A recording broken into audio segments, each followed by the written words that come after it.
예, 안녕하세요. 예, 저는 한겨레 신문 종교 전문 기자인 조현입니다. 오늘 한국 종교발전 포럼 112회 세미나에 오늘 제목은 혼삼시대 고독한 현대인 종교가 대안이다. 이런 제목으로 여러분을 뵙게 됐습니다.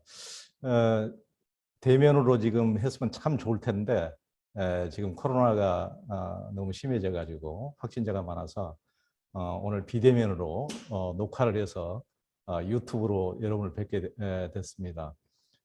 그래도 지금 오늘 여기 서울대병원 이건희 홀에서 우리 예전에 이제 했던 대면으로 할 때처럼 저도 익숙한 이 공간에서 오늘 또 일당백이신 우리 박재가 원장님은 지금 비대면이 아닌 대면으로 지금 곁에서 지켜보고 계시니까 여러분들과 함께 지금 대면으로 하는 것처럼 저도 그런 기분으로 여러분을 뵙겠습니다.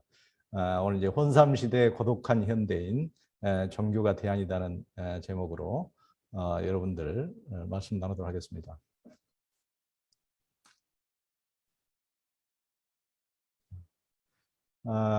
지금은 이제 여러분들도 늘 느끼시겠지만은 우리가 너무나 급변하는 공동체적 늘 삶, 뭐 대가족 사이에서 또 골목길에서 늘 사람들 사이에서 살다가 요즘에는 이제 혼자가 익숙한 시대, 여럿이보다는 혼자가 훨씬 혼자가 편해 이런 사람들이 너무나 늘고 있죠.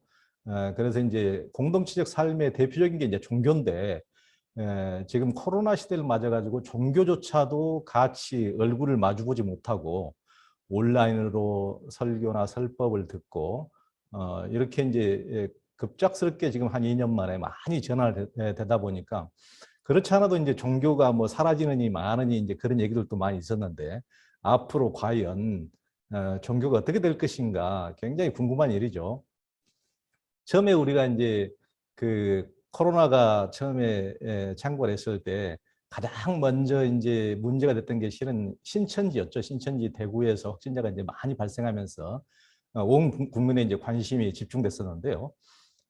그때 이제 많은 사람들의 관심이 너무 깜짝 놀란 게 어떻게 저렇게 그 신천지라는 곳에서 저렇게 청년들이 요즘 젊은 청년들은 어디 가도 참 찾아보기 어려운데 청년들이 저렇게 많이 모여 있을까? 세상에 10만 명이 넘는 저 청년들이 저렇게 집중적으로 모여서 같이 수련회도 하고 모임도 하는 것을 보고 사람들이 깜짝 놀랐습니다.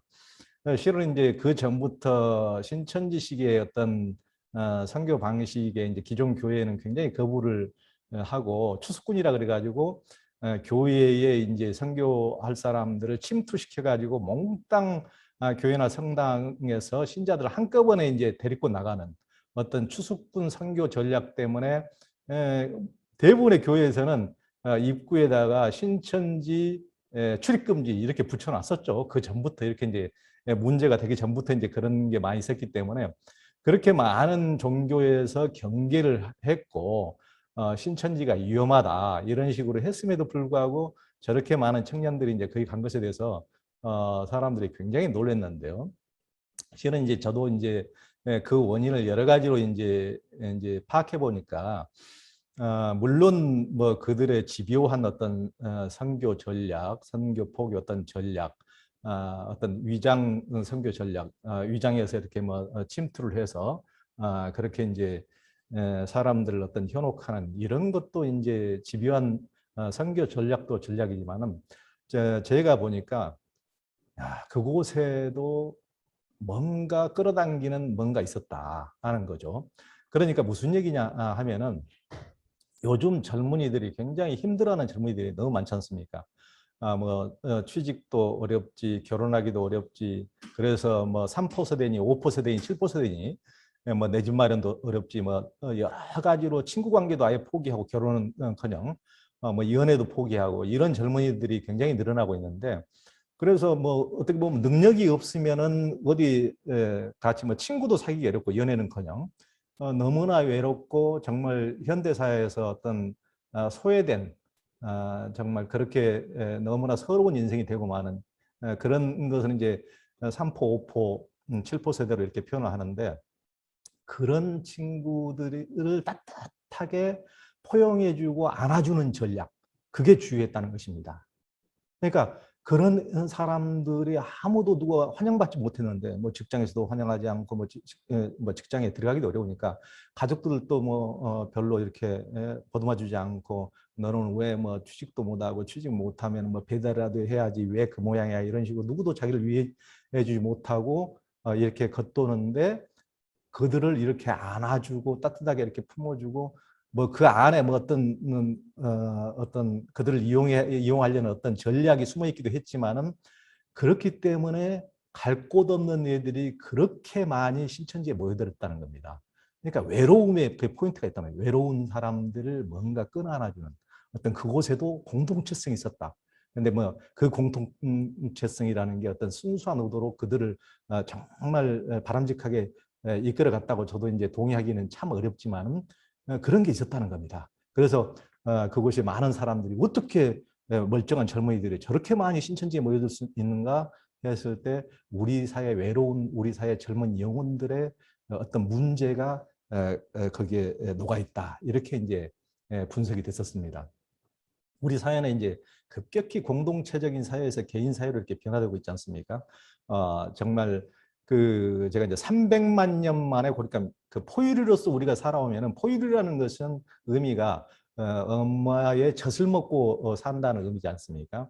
무슨 우리 인간뿐만 아니고 뭐 침팬지니, 오랑우탄이니 뭐 포유류는 전부 다 이제 그렇게 하면서 부모의 따뜻한 보살핌을 받고 또 대가족 사회에서 자라고 우리 인간도 그런 동물들보다는 훨씬 더 진화가 됐음에도 불구하고 그 우리 어렸을 때까지만 해도 솔직히 대부분이 뭐 골목길에 가면은 시골에도 뭐 사람들로 넘쳐나고 대가 집에 와도 사람도 넘쳐나고 골목에도 넘쳐나고 마을에도 사람들이 많고 사람들을 보기 어려운 지금처럼 혼자 골방에 갇혀 있는 외로움이라는 것은 경험하기 어렵죠. 사람이 너무 많아가지고 서로 치이는 것이 문제였다면 모르겠지만 근데 지금은 불과 한 제가 보기에는 한 4, 50년 만에 우리 300만 년 동안 우리 인류로서는 겪어보지 못한 급격한 변화를 겪게 되는 것이죠. 그러니까 뭐 요즘 젊은이들은 그런 어떻게 보면 이제 부모로부터 애착이 형성되고 젖을 먹고 또 돌보고 할머니 또 가족들 틈에서 이렇게 포유류하고 다름없이 애착이 형성돼서 늘 서로 비비고 부비고 싸우고 다투고 이렇게 하면서 뭔가 사회성이 길러지고 했는데 지금 혼자 자라는 애들도 너무 많고 이러다 보니까 실은 이제 사회성도 너무 약하고 사람들과 이렇게 대면하고 같이 뭔가 어울리고 하는 것조차도 거북하고 힘드니까 더 혼자 속으로 숨어들고 이러다 보니까 실은 얘들이 굉장히 뭐 상담을 하거나 그러면 무인도에 서 있는 기분이라고 많이 그렇습니다. 그런데 이제 어른 세대만 해도 지금은 같은 한 가족으로 살아도 실은 우리가 자라온 환경이 너무 달라요. 우리 애들 세대하고 어른 세대하고 너무 다르다면 우리는 너무나 막 아까도 우리 박재박 원장님하고 잠깐 차 마시면서 말씀해 보니까 원장님도 6남매라는데 저도 7남매 틈에서 자라고 뭐 사람이 옆에서 너무 많아서 문제였지 아예 요즘처럼 뭐 형제간 뭐 하나도 없는 경우도 많고 외자식도 많으니까 그런 경우는 거의 찾아보기 어렵죠. 그러다 보니까 그 너무나 이제 어떤 쓸쓸함 정말 무인도에 서 있는 기분이다. 좀 아무 내게 친구도 없는 얘들이 요즘에 너무 많다 그래. 예전에 우리는 뭐 이제 뭐 친구라는 것은 너무나 뭐 돌에 치듯이 너무나 많았던 시대에 우리는 살아왔기 때문에 그 잠깐 수십 년간 세대 차가 너무나 다른 환경에서 자랐고 내면도 이제 다르게 형성된 것이죠. 그래서 요즘은 이렇게 이제 혼자 사는 게 편한 노 터치. 누구도 나 좀 터치하지 마. 이렇게 나 귀찮아. 실은 이게 현대인들의 어떤 심리 상태. 그러니까 여러 사람 속에서 우리 많은 형제들과 친구들 속에서 부대끼고 그런 것을 단련시켜 오지 않았기 때문에 사회성 자체가 그런 우리 내면에 그렇게 형성되지 않았기 때문에 어떤 스폰지가 없기 때문에 사람들하고 이렇게 부딪히면은 이렇게 자연스럽게 녹아드는 것이 아니라 뻑뻑한 것이죠. 힘든 것이죠. 사람들과 이렇게 같이 상대하기도 힘들고 그래서 실은 자기만의 공간에서 혼자 쉬는 것을 요즘 젊은이들은 대부분 다 이제 그런 것을 많이 선호하죠. 가면 갈수록 이제 그렇게 돼가는 이렇게 혼삼 시대로 가는 것은 어떤 피할 수 없는 지금 대세가 되어가고 있습니다. 우리나라도 지금 이제 혼자 사는 가구가 한 30% 되는데 그게 이제 몇십 년 뒤에면은 40%, 50% 이게 급작스럽게 늘어가는 것은 지금 피할 수가 없습니다. 지금 그러니까 우리는 300만 년 동안 포유로서 늘 접촉을 하면서 살아왔는데 지금은 뭡니까? 접촉합니까? 접속합니까? 지금은 이제 접촉은 안 하고 우리는 접속하는 인터넷에 핸드폰에 접속하면서 접촉이 없는 접속하는 세대입니다. 지금 그러니까 예전에 늘 부대끼면서 이렇게 그렇지만은 우리에게는 실은 유전자 속에서 DNA 속에서 포유류로서 살아온 300만 년의 세월이 있기 때문에 접속만 해가지고는 뭔가 부족하거든요. 뭔가 이렇게 접촉하면서 살아오다 보니까 근데 인간하고 접촉하면서 살기에는 좀 부담스럽고 너무나 눈치도 봐야 되고 배려도 해야 되고 해야 되니까 너무 이렇게 이제 피곤하니까 이제 데이터를 찾다 보니까 이제 이 데이터로 희생양이 뭡니까?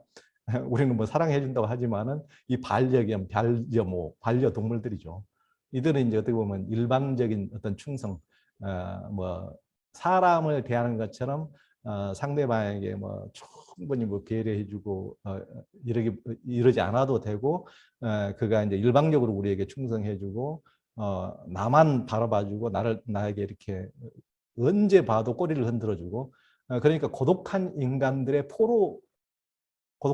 이제 그런 포로가 필요한 것이고 그러다 보면은 어떻게 보면은 그런 반려동물들이 그렇게 이제 우리의 포로가 되는 것이죠. 그래서 지금 이제 반려동물 시대가 왔는데 이 시대의 흐름을 보면은 저는 사람들의 어떤 욕구, 니즈를 보면은 시대가 어떻게 변화될지 이렇게 눈에 보이는 것 같습니다.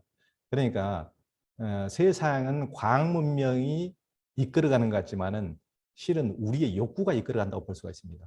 우리의 욕구가 포유류로서 살아온 300만 년 속에서 금방 지금 4, 50년 만에 우리가 그런 사람들에게 어울리는 포유류인지 혼자 놀기를 좋아하는지 그러니까 사자처럼 무리동물인지 호랑이처럼 혼자 돌아다니기를 좋아하는 동물인지 이렇게 동물의 습성이 갑자기 변화되어 버렸기 때문에 우리의 이제 무리로서 어울리기가 어려워지면서 힘들어지면서 우리의 니즈도 이제 바뀌는 겁니다. 니즈도 바뀌다 보면은 이렇게 이제 우리 니즈상 이제 사람들하고 어울리기 힘드니까 이렇게 이제 반려동물들하고 놀다가 그 다음에는 어떻게 우리의 욕구는 어떻게 변화될까요?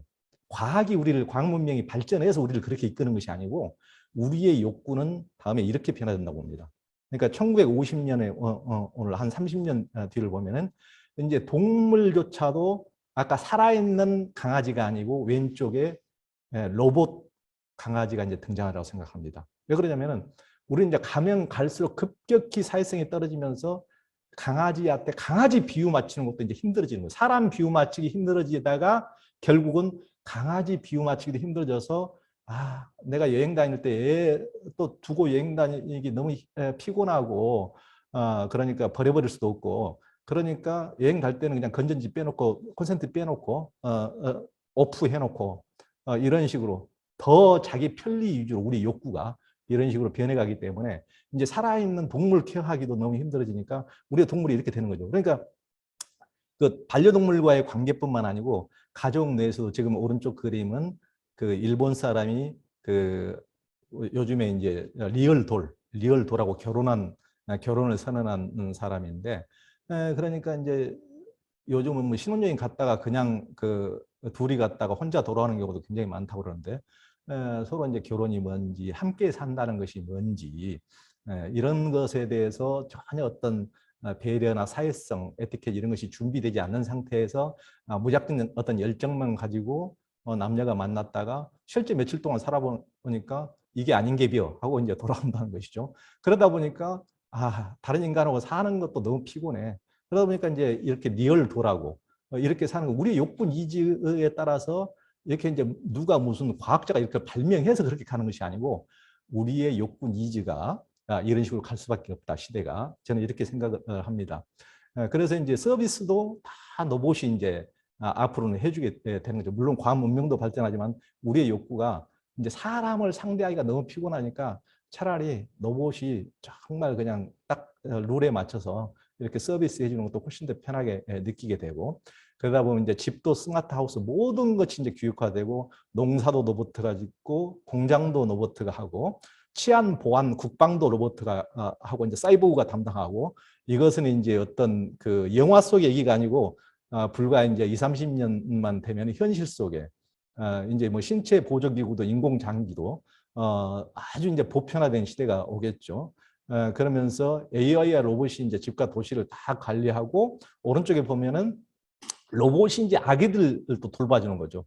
이제 우리가 뭐 물론 우리가 동물 인간이기 전에 동물이고 포유류였기 때문에 어떤 뭐 아기를 낳고 싶고, 또 아기의 뽀송뽀송한 살갗을 이렇게 닦고 싶고 이렇게 하는 인간적인 이런 DNA 우리에 남아있기 때문에 아기를 낳고 싶고 갖고는 싶지만은 또 돌보는 데 대해서 옛날 세대보다 수십 년 전 세대보다 너무 힘들었단 말이에요. 요즘 세대는 힘들어하니까 이제 낳기는 낳았을 때 케어하는 것은 이제 로봇에게 이제 맡기는 시대에서 더 가면 어떻게 될까요?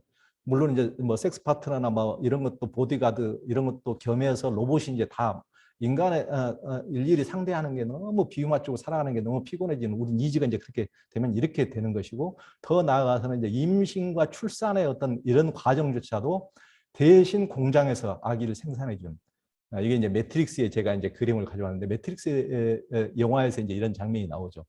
이제 아기도 이제 공장에서 우리가 직접 그런 과정도 이제 너무 피곤하고 힘들어하니까 우리의 욕구 니즈에 따라서 이제 그렇게 자연스럽게 이렇게 시간이 변해갈 것이다.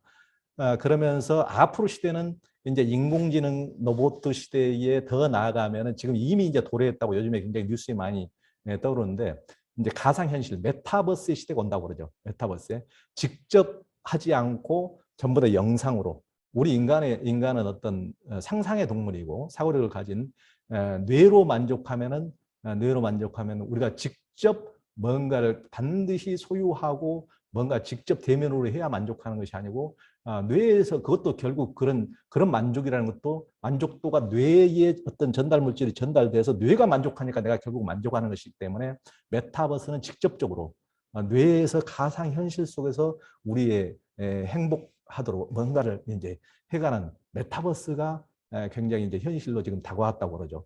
앞으로 이제 메타버스 이제 시대라고 그러는데, 실은 메타버스의 원조는 신화와 종교입니다. 종교. 메타버스에.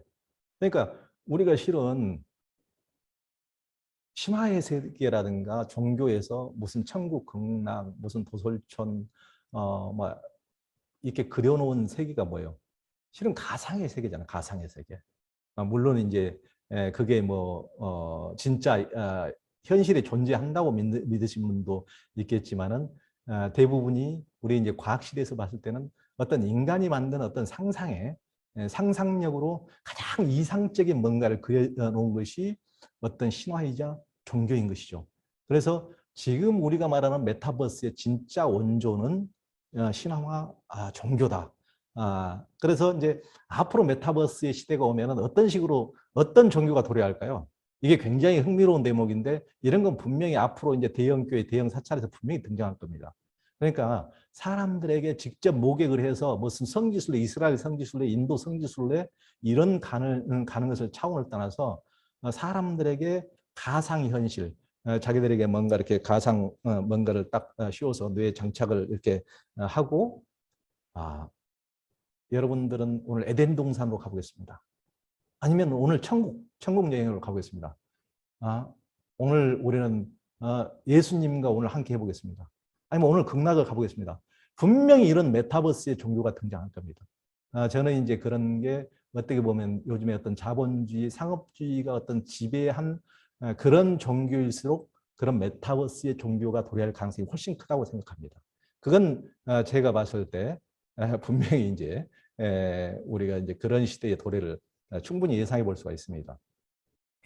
인간에게 종교란 무엇일까요? 이걸 한번 이제 생각해 보면, 여기도 이제 우리 종교발전 포럼 굉장히 이제 이과적이신 의학 박사님, 박재호 원장님을 중심으로 굉장히 이런 분들이 이제 종교와 어떤 영성까지 관심을 갖는 거 보면은 전혀 상관이 없는 이과적 영역에서까지 이렇게 가는 거 보면 인류에게 종교는 빼놓을 수 없는 뭔가라는 게 여기서부터 이제 보여주는 건데요. 저도 이제 종교 전문 기자는 뭐 30년 넘게 했지만 종교 전문 기자로서만도 20년 넘게 제가 종교를 했고 인류에게 과연 종교란 뭘까 이런 생각을 늘 해봅니다. 저도 이제 정치부 기자를 하다가 이제 종교 전문 기자를 종교 기자를 하니까 세상적으로 봤을 때는 무슨 왜 훨씬 더 사람들에게 큰 영향을 미치는 것이 뭐 사회 정치일 것 같은데 왜 그런 쪽을 안 맞고 너는 뜬금없이 종교 기자로 가느냐 이제 이런 소리도 저는 이제 그때 당시에 굉장히 많이 들었던 건데요. 근데 인류에게 종교라는 것은 실은 가장 근본적이고 빼놓을 수 없는 겁니다. 왼쪽 그림을 보면 이제 우리 원시 시대의 어떤 그런 모습을 이제 그려놓고 있는데 제가 이제 수십만 년, 수백만 년 전에 어떤 인류의 원형을 이렇게 보면은 인간이라는 것은 지금처럼 이제 과학 문명이 발전했던 시대는 이렇게 인류가 발전했던 시대라는 것은 불과 몇천 년, 길게 봐야 만 년 이 정도 아닙니까? 그 전에 이제 뭐 호모 삼피엔스로만 살아왔던 것도 수십만 년이니까 뭐 오스트랄로피테쿠스 이렇게 보면 600만 년 전으로 거슬러 올라가고 이렇게 훨씬 지금보다 미개한 상태로 인류가 훨씬 더 긴 세월, 오랜 세월을 대부분의 세월을 99%의 세월을 이제 그렇게 살아온 거죠. 그렇게 살아온 인류를 봤을 때 우리 DNA에 내장된 것은 무엇일까? 이렇게 우리의 99%의 삶, 99.9%에 어떻게 살아왔을까를 보면은 저는 인류라는 것이 자연계에서도 너무 연약한 존재인 거예요. 그러니까 다른 뭐 독수리처럼 하늘을 날 수 있는 것도 아니고 호랑이나 사자처럼 뭐 엄청난 이빨과 발톱을 가지고 있는 것도 아니고 파워를 가지고 있는 것도 아니고 너무 힘도 없지 뭐 치타나 호랑이처럼 빨리 달리지도 못하지. 그러면서 뭐 다른 동물이 좀 먹기 어렵게 뭐 고슴도치처럼 이렇게 뭐 가시라도 달리거나 아주 두꺼운 뭐 각박류처럼 거북이처럼 뭐가 등가죽이 두껍기라도 하거나 최소한 털이라도 덮여 있거나 이러지도 않고 이런 식으로 뭐 발가벗겨놓으면 제가 보기에는 자연계에서 다른 동물들이 가장 쟤를 잡아놓으면은 다른 동물들은 잡아놓으면은 껍질을 벗기라고 먹기도 너무 힘든데 얘들은 정말 너무 먹기도 쉽고 껍질을 벗길 필요도 없이 그냥 삼키면 되니까 그래서 자연계에서는 아마 아이스크림 보듯이 인간을 보지 않았을까.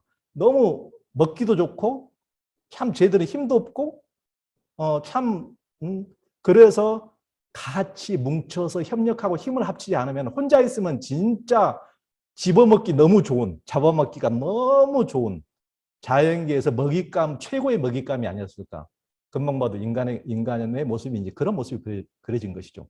그래서 인간은 이제 같이 협력하지 않으면 너무나 자연계에서 무력한 존재일 수밖에 없는 다른 동물들은 뭐 참새나 이런 새들도 차라리 매미처럼 작은 힘없는 것도 날아서 벌처럼 날기라도 하고 쏘기라도 하는데 인간이라는 것은 그렇지도 못하고 날지도 못하고 나무도 원숭이처럼 잘 타지 못하고 자연계에서 굉장히 아주 무력한 존재였을 거다.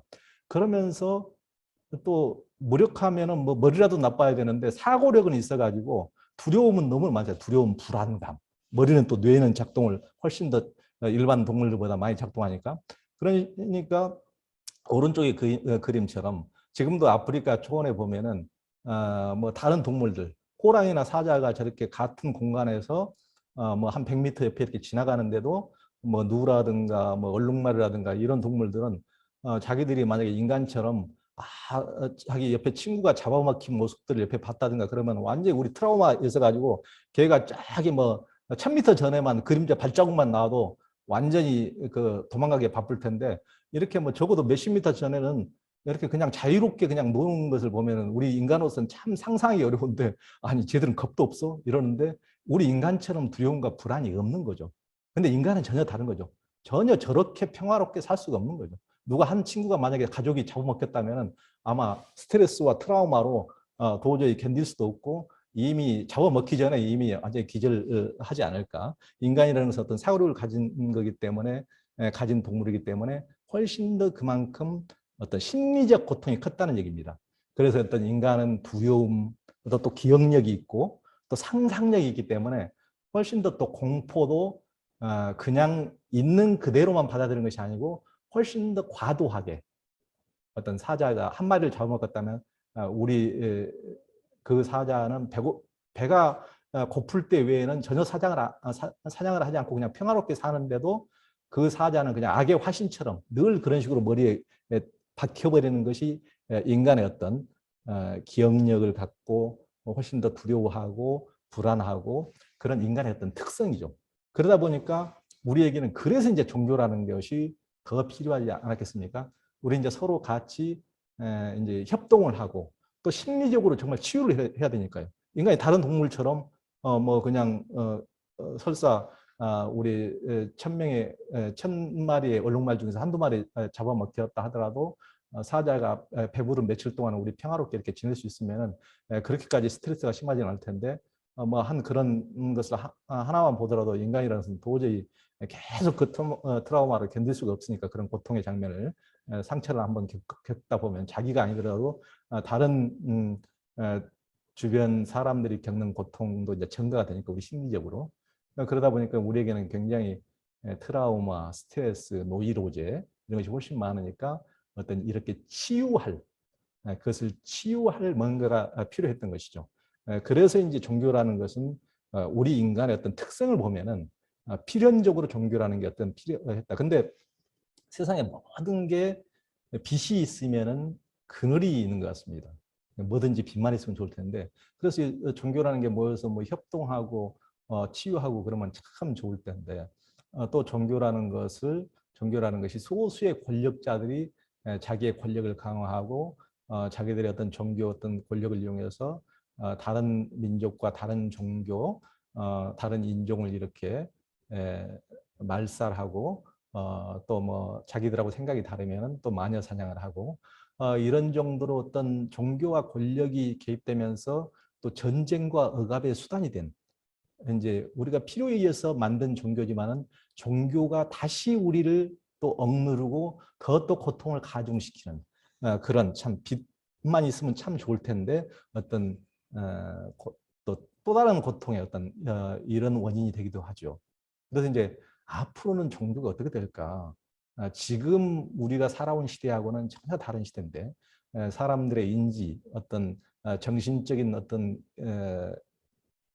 개화도 상당한 정도에 이르렀고 산업 문명, 정보 혁명, 또 이제 모든 디지털 혁명의 시대까지 이르러 가지고 지금에 와서는 많은 사람들이 종교는 앞으로 사라지지 않을까 이런 이제 예상도 많이 하죠.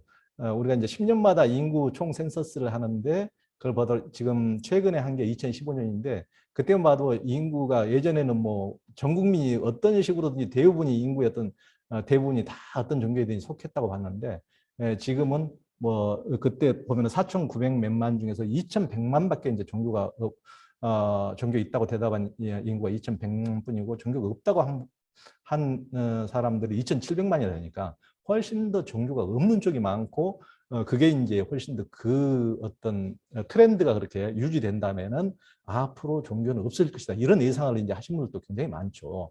그러면 이제 우리가 한번 시나리오를 한번 그 네 가지 시나리오를 가지고 한번 이제 예상을 해보겠습니다. 종교가 어떻게 될 것인지. 첫 번째는 이제 우리가 인공지능 로봇이 이제 되면은 우리가 기존의 노동을 다 이제 로봇들이 대체해 주지 않습니까? 그러면 우리가 이제 노동으로부터 해방되는 이런 시대. 그게 이제 지금처럼은 조금 덜 하겠지만은 이미 2000년 전에 로마 시대, 또 그리스 아테네라든가 로마 시대 이미 경험을 했죠. 그들이 엄청난 노예가 자기들의 노동력을 대체했을 때 그 사회가 어떻게 됐는지 물론 이제 그 사회가 뭐 노예를 착취했다 뭐 이런 면에 봤을 때는 뭐 부도덕하게 볼 수 있지만은 그들 개인적인 삶으로만 봤을 때는 굉장히 그들은 어떤 문화의 어떤 꽃을 피운 거죠. 노동 대부분의 우리 에너지를 그냥 사람들은 먹고 사니짐에 거기에 다 투신하다가 다른 어떤 문화를 향유하고 뭐 그림을 그리고 아름다운 건축물을 뭐 남기고 요즘 같은 뭐 서예를 하고 뭐 이런 쪽으로 이제 신경을 미쳐 쓸 짬이 없이 그냥 뭐 싸우고 일하고 먹고 이런 쪽으로 모든 에너지를 써버리는 시대에서 적어도 이제 로마 시대에는 노동력을 대부분 노예들이 일을 대신해주고 다 그러다 보니까 그들은 어떻게 보면은 우리가 2000년 전임에도 불구하고 대단한 문화의 꽃을 피웠죠. 뭐 그리스 로마 철학도 대단한 꽃을 피웠고, 그러면은 우리가 이제 노동력들을 노동에 우리가 먹고 사는 데 바치는 에너지를 로봇이 다 대신해 주면은 우리는 그 대신 어떤 다른 가치, 어떤 문화적인 영적인 가치 쪽으로 우리의 에너지를 훨씬 더 집중하지 않을까. 그렇게 된다면 이제 훨씬 어떤 종교적인 영역이 다른 차원에서 또 꽃피우지 않을까. 이런 식으로 이제 생각해 볼 수도 있는 거죠. 또 하나의 시나리오를 이제 본다면은 만약에 디스토피아가 도래한다면, 디스토피아는 뭐 우리는 너무 인간은 막 낙관적인 경우가 많은데 실은 뭐 체르노빌이라든가 후쿠시마라든가 이런 방사능 오염도 지금 있었고, 지금 뭐 온갖 전 세계에서 뭐 불도 엄청나게 막 시베리아 밀림을 다 태울 정도로, 아마존에서도 그렇고 호주에서도 그렇고 지금 뭐 코로나도 그렇지만은 모든 것은 예측 가능한 범위에서 일어나는 것이 아니고, 우리가 뭐 이 작은 조그마한 코로나 하나가 인류를 이런 식으로 팬데믹으로 몰아넣을 줄 누가 알았겠습니까? 이런 일은 저는 늘 발생할 수 있다고 생각을 합니다. 예측할 수 없는 일은 늘 도래할 수 있다. 아무리 광문명이 발전해도 전혀 우리가 생각하지 못한 곳에서 뭔가 우리를 또 궁지에 몰아넣을 일이 생길 수 있을 것이다. 그렇게 되면, 그런 디스토피아가 온다면은 죄는 지들이 져놓고 인간들이 다 이런 세상을 만들어 놓고, 또 인간들은 뭔가를 또 신에게 매달릴 겁니다. 제발 나 좀 살려주세요. 제발 우리 멸종하지 않게 해주세요. 그랬을 때도 종교가 필요한 거죠. 그랬을 때도 뭔가 디스토피아가 도래한다면은 우리가 매달릴 어떤 구원의 희망을 잡기 위해서 또 거기에 매달리지 않을까. 그러면 지금 두 번째 시나리오가 전개된다 하더라도 종교는 사라지지 않겠죠. 종교는 더욱더 우리에게 어떤 동아줄에, 어떤 희망의 동아줄로서 남아있을 겁니다. 그리고 이제 세 번째 시나리오를 본다면은, 우리가 이제 굉장히 광문명이 발전하고 디지털 시대가 돼서 이렇게 뭐 물질에 대해서 많은 것이 밝혀지고 그렇지만은 이제 심리에 대해서는 어쩔까? 저는 심리 문제, 우리가 뭐 DNA 뭐 이런 것을 전부 다 이렇게 인간이 의학이 발달해서 맵까지 전부 다 이제 만들고 그런다지만은 심리는 그렇게 되기 어렵다고 생각합니다. 심리라는 것은 우리의 무의식과 우리의 심리, 우리의 감정은 앞으로 몇백 년이 지나도 완벽히 그것을 밝혀낼 수 없는 무한한 수의 무한한 심리 상태, 무한한 감정 상태이기 때문에, 그런 어떤 과학 문명이 발전하고 해서 훨씬 더 우리가 문명이 발전한다고 해서 심리 문제까지 아주 명쾌하게 해결될 것이다. 앞으로 정신병자는 없을 것이다. 앞으로 스트레스나 노이로제에 걸린 사람은 없을 것이다. 우울증 환자는 없을 것이다. 저는 전혀 그렇게 생각하지 않습니다. 그런 과학 문명이 발전하면 할수록 그런 문제도 똑같이 커간다. 또 하나의 문제는 사람들이 우리가 과학 문명이 발전한다고 우리의 어떤 내적인 파워도 똑같이 성장을 하느냐. 반대일 경우가 많거든요. 내적인 어떤 그런 내성이랄까, 내공이랄까, 그런 것은 오히려 옛날에 100년 전에 우리 또 할아버지 부모 세대는 뭐 전쟁도 겪고 워낙 힘들었지만은 지금 생각해 봤을 때 그렇게 먹고 살 것도 없는 시대에 어떻게 자식들 수십 명을 건사하고 그렇게 저걸 버텨낼 수 있었을까? 그런 걸 봤을 때는 세상적으로 굉장히 과학 문명이라든가 어떤 부라든가 이런 것은 아주 빈약하게 그지없었지만은 그들의 어떤 심리적, 정신적인 내공은 대단했구나. 이런 것을 느낄 수가 있는데, 우리가 모든 것이 발전한다고 그러지만은 우리가 어떤 심리적인 내공도 그렇게 발전하느냐? 저는 오히려 거꾸로 심리적으로는 더 허약해지는 사람이 많다. 이렇게 봅니다. 그렇기 때문에 심리적 케어를 하기 위해서 그런 영역으로서의 종교는 여전히 존재할 수밖에 없다. 세 번째 시나리오에서도 종교라는 것은 존재 가치는 여전히 남는 것이죠. 마지막으로 이제 봤을 때, 아까도 이제 우리 포유류로서 300만 년 만에 너무나 이제 함께하는 인간이 외로운 고독한 인간으로 변해버리고 있다고 이제 말씀드렸는데, 어떤 1인 가구도 급작히 늘고 사람들은 혼자 사는 것을 더 편해하고 혼자 숨어들고 접촉하기보다는 접속하고 이런 식으로 우리가 급속하게 이렇게 변화되는데 그래서 가면 갈수록 우리는 편리함을 추구하기 때문에 편리함은 추구하면 할수록 모든 것을 기계가 대체해 주니까 인간하고 접점이 줄어들고 그러면 우리는 훨씬 더 고독하게 될 수밖에 없습니다. 가면 갈수록 고독해질 거예요. 세상이 좋아지면 좋아질수록 개인적으로는 아주 고독해질 겁니다. 편리해지면 편리해질수록 고독해질 겁니다. 그러면 그 고독해졌을 때 그 외로움에 고독하면 이제 혼자 기계로서 모든 것을 문제를 해결해 버리면은 뭐 그걸로 만족할 수 있어. 이렇게 되면 상관없는데 우리의 심리는 그렇지 않다는 것이죠. 그리고 너무나 지금 짧은 시간에 우리가 심리가 적어도 수천 년, 수만 년 동안의 어떤 변화를 준비해 온 것도 아니고 갑자기 포유류로서 수백만 년 동안 살아온 삶의 체제가 불과 몇십 년 만에 이렇게 갑자기 홀로 고독한 삶으로 이렇게 변해버리니까 우리 어떤 DNA라든가 심리 상태에서 종이 좀 그런 쪽으로 변화될 미처 준비될 시간이 없는 것이죠, 우리는. 그렇게 미처 준비되지 않는 가운데 급작스럽게 우리는 홀로 외딴 섬에 무인도에 떨어진 것처럼 이런 상황에 처해지게 되니까 우리는 우리 안에서는 사람들과 부딪히고 살아온 우리 유전자 안에서는 그런 것이 있는데 상황은 완전히 변해버렸기 때문에 그 내면에서 충족되지 않는 뭔가 외로움은 떨치기 어려우리라고 저는 생각합니다. 절대. 그랬을 때 적어도 그러면 이제 가족들도 없는 경우가 많고 앞으로는 이제 지금 제가 2050년 정도를 상정하고 지금 4가지 시나리오를 말씀드렸는데 지금도 1인 가구가 30%인데 2050년이면 1인 가구가 절반 이상은 다 혼자 살게 될 거예요. 절반 이상은.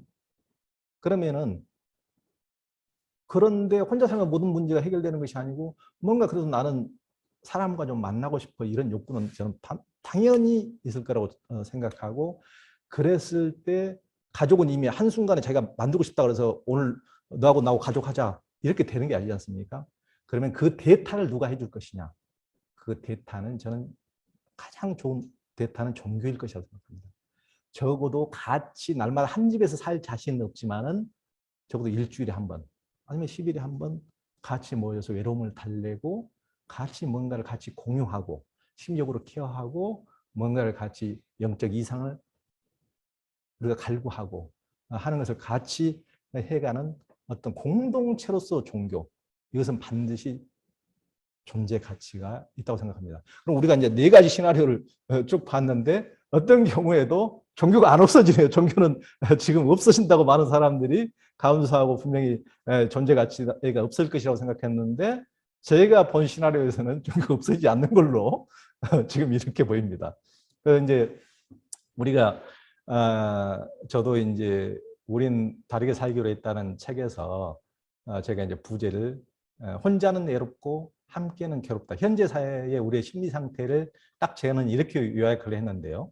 그러니까 혼자 살면 편하고 그러면 모든 것이 다 말끔해지면 행복해지면 이제 그걸로 끝인데 혼자 편하게 혼자 살자니 너무 외롭단 말이에요. 그게 외로움의 문제가 해결돼요.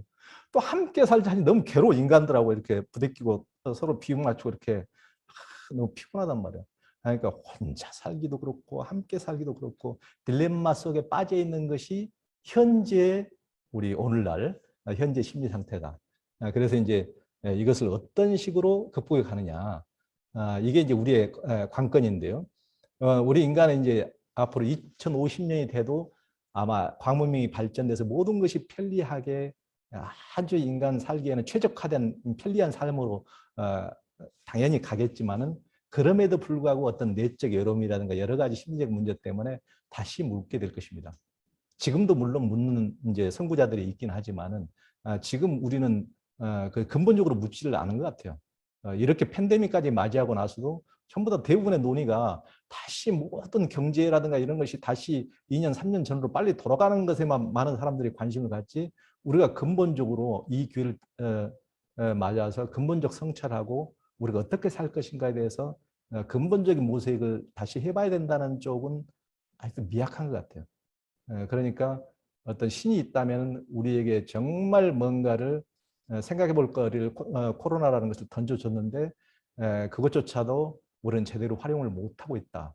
이렇게 생각하고 그것에 대해서 어떤 근본적인 물음을 30년 뒤에 이제 또 다시 묻게 될 수도 있겠죠. 지금 이거 우리는 너무나 편리한 시대에 살고 있는데 지금 행복한가? 이대로 만족한가? 이대로 좋은가? 우리 사회는 지금 어떤가? 이런 것을 아마 30년 뒤에도 여전히 묻게 될 것이라고 생각합니다. 그런데 지금과 그때도 저는 답은 크게 달라지지 않으라고 생각합니다. 지금 하버드대학교에서 무려 79년 동안 734명을 추적 조사를 해서 인간은 어떤 인간 부류가 행복하고 어떤 부류의 인간이 불행해지느냐 이런 것을 조사해 보니까 추적한 결과 대부분의 인간들은 뭐 사람들은 지금 뭐 돈이 많다든가 사회적 지위가 높다든가 뭐 지식이 많다든가 뭐 이런 것으로 그 사람이 행복할 것이라고 생각하고 외적인 것을 위해서 굉장히 많은 사람들은 그것을 얻기 위해서 굉장히 경쟁적으로 이제 살아온 게 우리의 자본주의적 삶인데 실은 하버드의 그 조사 결과에서는 가장 행복의 첫 번째 요소는 가장 힘들 때 자기의 내적인 고통, 고민을 털어놓을 친구가 한 명이라도 있는 것.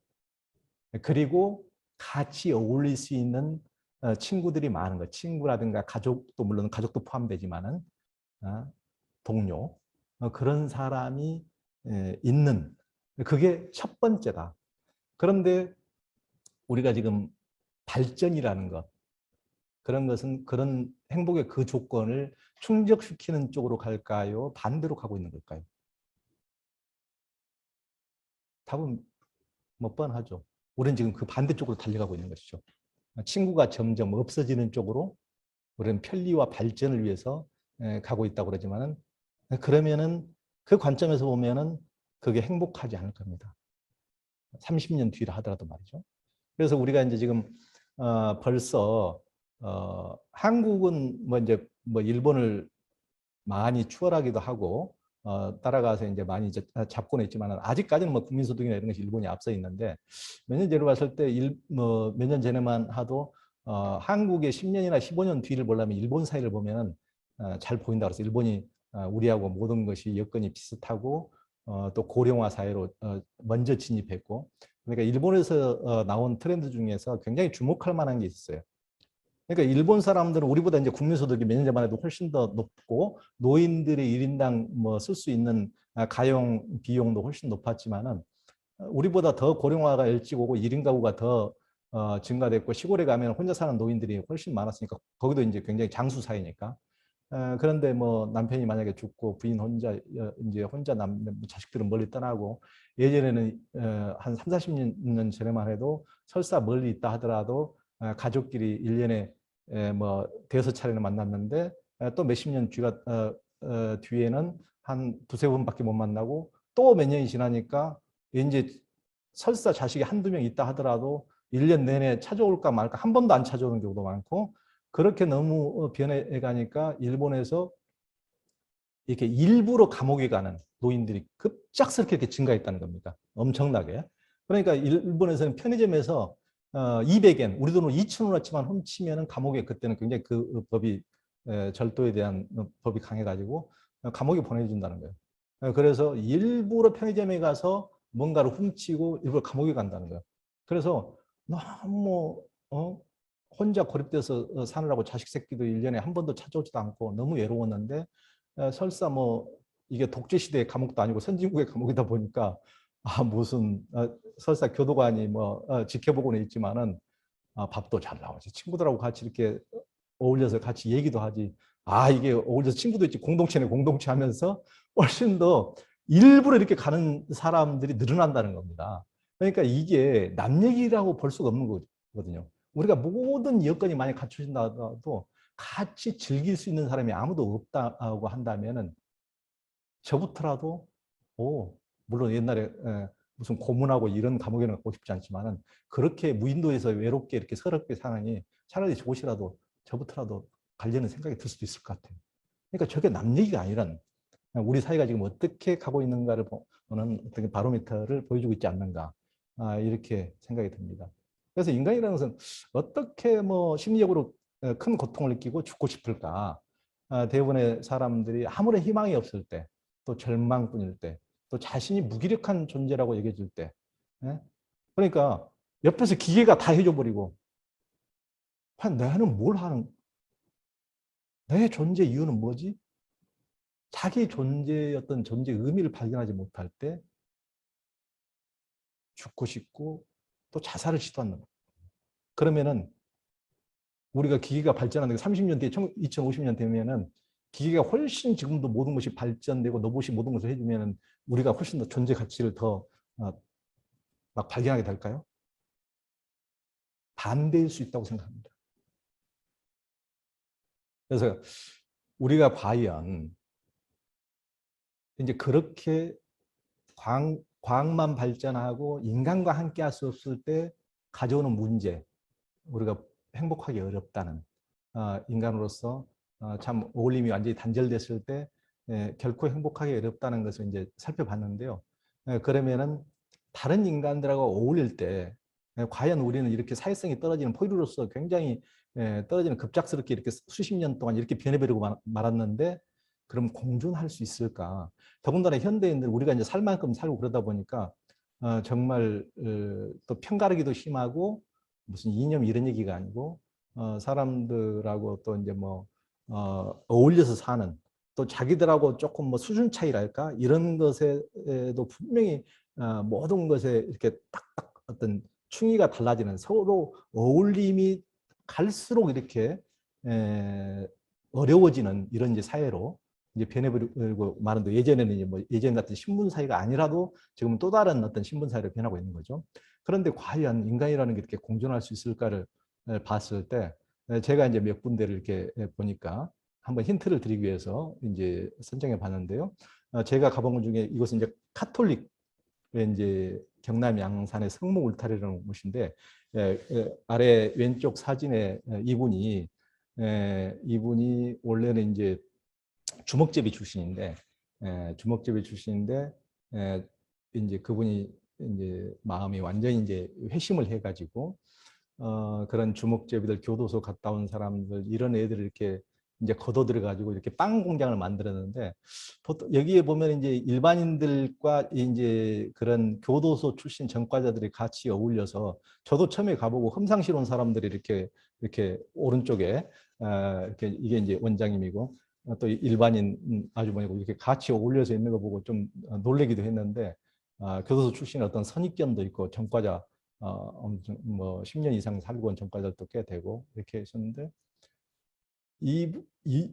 이분이 이제 이쪽 분은 왼쪽 분이 그 여기를 이제 좀 이 사람들을 좀 돌봐주는 사람인데 어머니처럼 이분이 야, 쟤들이 어, 어려서 어머니가 떠나버리거나 버림을 받고 이래서 얘들이 마음 둘 곳이 없어서 어떤 공동체적 보살핌을 살피지 못해서 받지 못해서 마음 둘 곳이 없어가지고 얘들이 방황하다가 문제가 돼가지고 이렇게 범죄의 소굴로 들어갔다 하더라도 얘들 심성은 너무 착하게 그지없다. 얘들은 똑같다. 우리하고 다른 것이 하나도 없는 인간이다. 이러면서 이제 어울려서 이렇게 살아가는데 야, 범죄자들을 저렇게 한 열댓 명이 그 교도소 출신들이 있으면 항상 문제가 생기고 뭔가 위험할 것 같은데 전혀 그렇지 않는 이런 것이 연출되는 것을 보고 이건 뭘까? 저도 인생에 대해서 조금 어떤 인간 사회 삶에 대해서 굉장히 많은 것을 생각해 보는 계기가 됐는데요. 또 하나 저한테 굉장히 큰 이제 그 뭔가 그런 생각거리를 제공해 준 게 이제 여기는 이제 개신교 기독교 공동체인데 경남 합천의 오두막 공동체입니다. 이분이 그 이제 여기 이제 그 장로 한 분이 이걸 만드셨는데 원래는 이분이 이제 부산 달동네에서 13년 동안 뭐 수십 년 동안 이렇게 이제 교도소 출신들 이렇게 좀 돌보는 일을 했는데 교도소 출신들만 모아놓고 몇십 년 동안 아무리 공을 들여도 사람들이 바뀌질 않더라는 거예요. 그래서 야 이걸 그걸 부산의 어떤 달동네에서 그 삶을 청산하고 아예 그 사람들 출소자들을 데리고 와서 이제 경남 합천의 이제 산골에 여기는 이제 그 교도소 출신뿐만 아니고 지적장애인들도 받아줬다는 거예요. 한 30%는 교도소 출신, 30%는 지적장애인. 지적장애인은 자기가 자기를 케어할 수 없기 때문에 부모나 이제 주변에 돌보는 대부분 어머니들인데 이분들이 따라오니까 일반인들도 거기에 사는 사람 중에 한 30%는 일반인들이에요.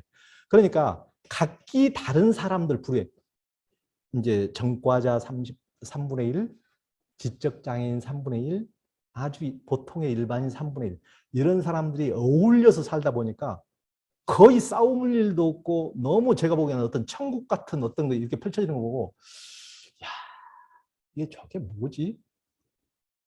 그러니까 저게 공동체 어떤 비밀이 있는데 같은 부류의 인간들만 모아놓으면 아주 문제가 심각한데 오목볼록 좀 자기하고 좀 나는 뭐 이제 전과자 출신이라 하지만은 어떤 장애인들을 보면 또 측은지심이 일어나기도 하고 또 일반인들 것 3분의 1은 또 일반인 이렇게 전혀 다른 부류의 사람들이 어울리면은 훨씬 더 같은 부류의 사람들만 모아놨을 때보다도 문제가 없어진다는 거예요. 그래서 이 장로님 말씀이 이지영 장로님 말씀이 만약에 장애인들만 케어를 하려도 국가에서 매년 몇 억이 들여야 되고 저 전과자들만 케어하려도 저 사람들 범죄 안 저지르게 케어하려도 1년에 수억이 들어갈 텐데 여기서 그냥 서로가 어울리면서 돈 한 푼 안 들이고 우리는 행복하게 살아간다.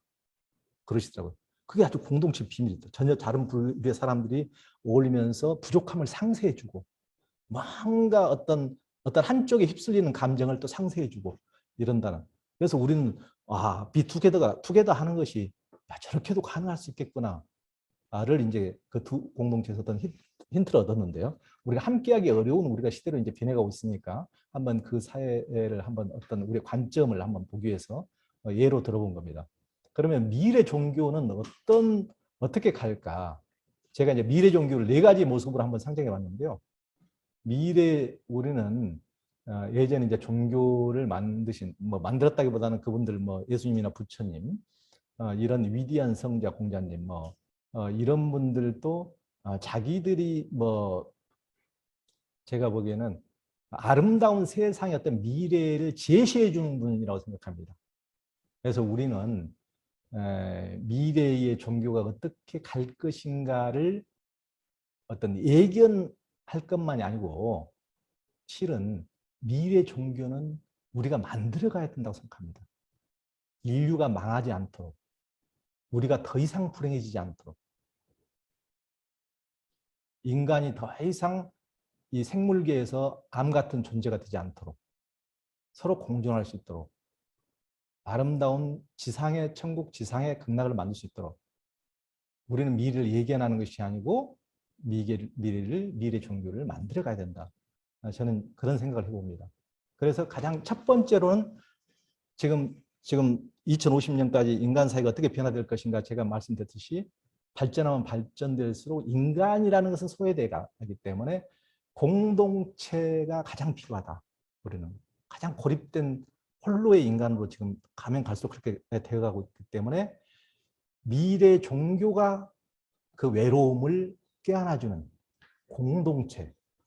그래서 뭔가 무슨 종교가 무슨 대단한 신적인 어떤 임무를 떠받들고 그렇게 가고 그런 게 아니고 그를 위해서 우리가 그를 종처럼 따르는 것이 아니고 우리 자신을 위해서 우리 스스로 모든 사람을 서로가 서로를 케어하기 위해서 그런 공동체적 종교가 우리의 미래의 모습이 아닌가 이런 생각이 들고요.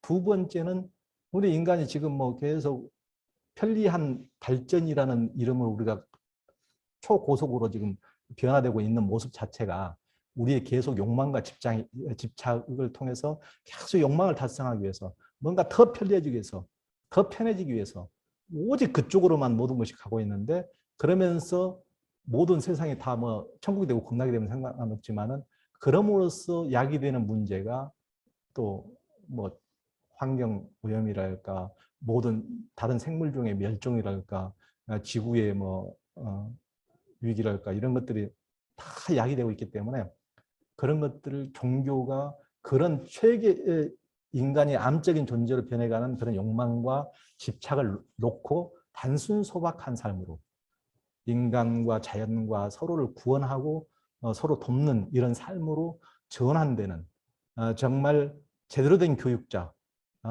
페스탈로지 같은 이런 제대로 된 교육자적 어떤 종교의 모습, 지금처럼 인간의 어떤 욕망을 부추겨주는 이런 종교가 아니고 말이죠. 기복적인 그런 종교가 아니고 그런 것을 좀 놓고 단순소박해지는 쪽으로 이렇게 제대로 이끌어주는 그런 교육적 종교. 그것이 이제 두 번째 제가 생각하는 미래 종교의 모습입니다. 세 번째는 이제 영성적 종교입니다. 그래서 인간이라는 것은 제가 이게 좀 이렇게 과학이 발전하고 로봇 시대가 되고 아주 편리한 시대가 돼서 이제 심리적으로도 모든 것이 발전돼서 문제가 해결되는 시대가 아니고 심리적으로는 훨씬 더 문제가 더 많아지는 시대가 될 것이라고 제가 얘기를 했는데요. 그렇게 되면 우리의 상처와 두려움과 불안으로부터 우리를 정말 치유해주고 구원해주는 심신조화의 어떤 정신을 갖도록 해주는 너무 불균형으로 과학만 발전하고 인간이라는 것은 너무 소외되고 이런 것이 아니고 또 맨날 헬스장에 가서 몸만 가다듬고 있지만 정신은 빈약하고 내공은 없어가지고 조그마한 어떤 시련이 와도 그냥 무너지는 이런 게 아니고 어떤 그런 심신이 조화된 어떤 정신력을 갖춘 그렇게 이끌어주는 그런 종교가 제가 생각하는 세 번째 미래 종교입니다. 그 다음에 이제 마지막으로 네 번째는 평화의 종교입니다. 지금까지 종교라는 이름으로 무슨 빈부라든가 국가와 인종, 종교 갈등을 이제 더욱더 부채질하고 그런 식으로 다투게 하고 종교가 많이 일조를 했죠. 종교가 구원도 했지만은 나락으로 떨어지기도 많이 했지 않습니까? 그런데 정말 용서하고 관용과 화해를 이끄는 어떤 조종자가 되어지는 그런 미래 종교. 그것이 진짜 종교가 아닐까 생각합니다.